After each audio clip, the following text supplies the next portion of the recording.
বলেন লা ইলাহা ইল্লাল্লাহ। লা ইলাহা ইল্লাল্লাহ। রাগ করলেন? না না, রাখো। বলেন সুবহানাল্লাহ। সুবহানাল্লাহ। রাগ করলেন? না। বলেন আলহামদুলিল্লাহ। আলহামদুলিল্লাহ। রাগ করলেন? আচ্ছা, এই কথাগুলো যে বলছেন কি সওয়াব হইছে?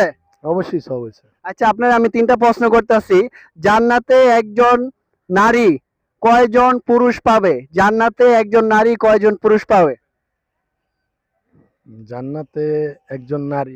জান্নাতে পুরুষরা যেরকম হুর পাইবো শতে শতে 70 জন, নারীরা কয়জন হুর বা কয়জন স্বামী পাইবো? নারীরাও 70 জন হুর পাবেন। নারীরাও 70 জন হুর বা স্বামী পাইবো আপনি বলতেছেন? জি জি। আচ্ছা, আপনার আমি দ্বিতীয় প্রশ্ন দিতেছি। এটার উত্তর হলো নারীরা জান্নাতে একজনই স্বামী পাবে, বাকি এটা অনেক ব্যাখ্যা আছে। এখন আপনার দ্বিতীয় প্রশ্ন আমি করতেছি, কোন আমলে সর্বপ্রথম মূর্তি পূজা শুরু হয়? কোন আমল থেকে সর্বপ্রথম মূর্তি পূজা শুরু হয়?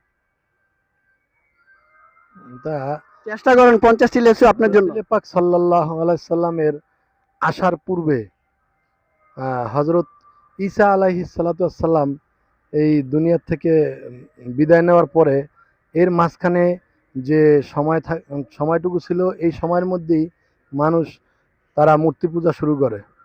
আপনি বলতেছেন ঈসা আলাইহিস সালাম মুহাম্মদ সাল্লাল্লাহু আলাইহি সাল্লাম আসার পূর্বে ঈসা আলাইহিস সালামের আসার যে একটা মাঝখানে গ্যাপ ছিল, এই সময় মূর্তি পূজা শুরু হয়। সঠিক উত্তরটি হলো হযরত নূহ আলাইহিস সালামের আমলে সর্বপ্রথম মূর্তি পূজা শুরু হয়। কোরআনে কারীম থেকে আমরা এটা জানতে পারছি।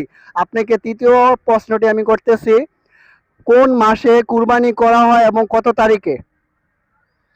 জিলহজ মাসে কোরবানি করা হয়, তবে 10ই জিলহজ কোরবানির নামাজের পর থেকে শুরু করে 12ই জিলহজ সূর্য অস্তের আগ পর্যন্ত কোরবানি করা জায়েজ। মাশাআল্লাহ, আপনার লাস্টের উত্তরটি একদম সঠিক হয়েছে। যেহেতু আপনি একটি উত্তর দিতে পারছেন, এজন্য আপনাকে আমি একটি লেচু দিচ্ছি। ঠিক আছে ইনশাআল্লাহ?